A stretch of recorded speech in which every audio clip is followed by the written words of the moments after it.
आज आपण सर्वांना आवडतील, स्पेशली मुलांना फार आवडतील असे कुरकुरीत चिजलिंग्स करूया। नमस्कार, मी प्रतिभा दारंवार, दाज किचनमध्ये आपल्या सर्वांचं स्वागत आहे। अशाच वेगवेगळ्या रेसिपींसाठी माझ्या चॅनलला सबस्क्राइब करायला विसरू नका।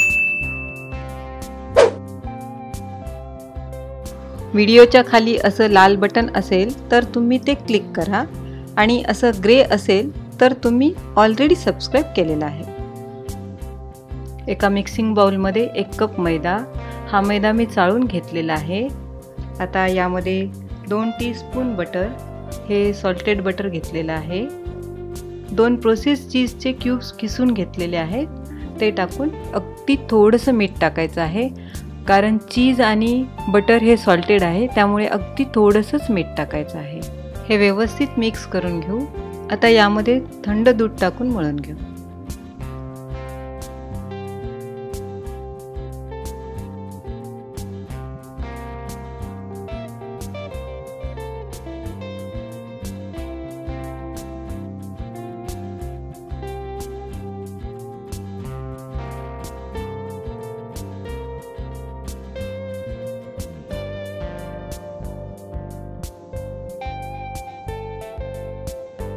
असं थोडंसं घट्ट पीठ मळून घ्यायचं आहे। आता हे पीठ 15 मिनिट झाकून ठेवू। 15 मिनिट झालेली आहेत।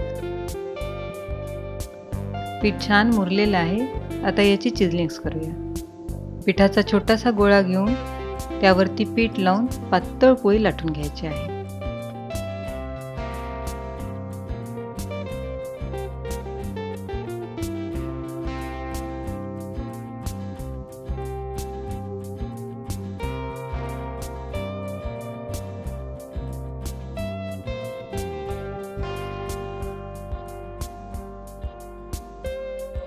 अशी पातळ पोळी लाटून घ्यायची आहे। आता याचे छोटे छोटे चौकोन कट करून घेऊ।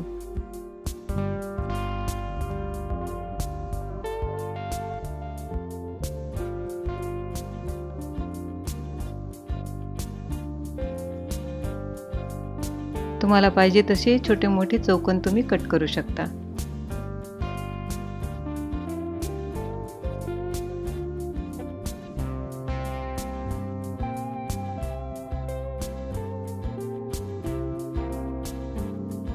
हे चिजलिंग्स कट करून झालेले आहेत, तळून घेऊ। तेल मीडियम गरम झालेलं आहे। गॅसचा फ्लेम लो करून चिजलिंग्स टाकून घेऊ।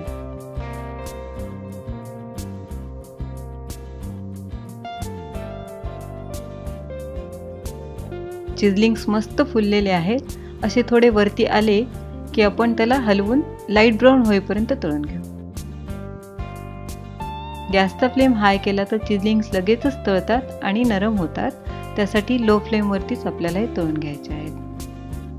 चिजलिंग्स हलके ब्राऊन झालेले आहेत। एका चाळणीमध्ये काढून तेल निथळून घेऊ।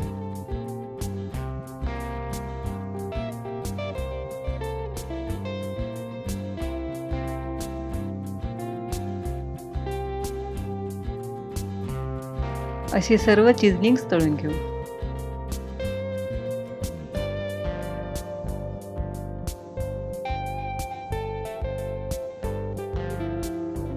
हे चिजलिंग्स थंड झाल्यानंतर एका गच्च झाकणाच्या डब्यामध्ये भरून ठेवल्यास भरपूर दिवस क्रिस्पी राहतात।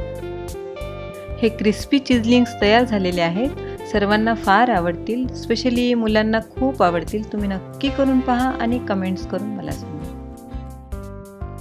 तुम्हाला ही रेसिपी आवडली असल्यास लाईक करा, शेअर करा आणि सबस्क्राइब करायला विसरू नका।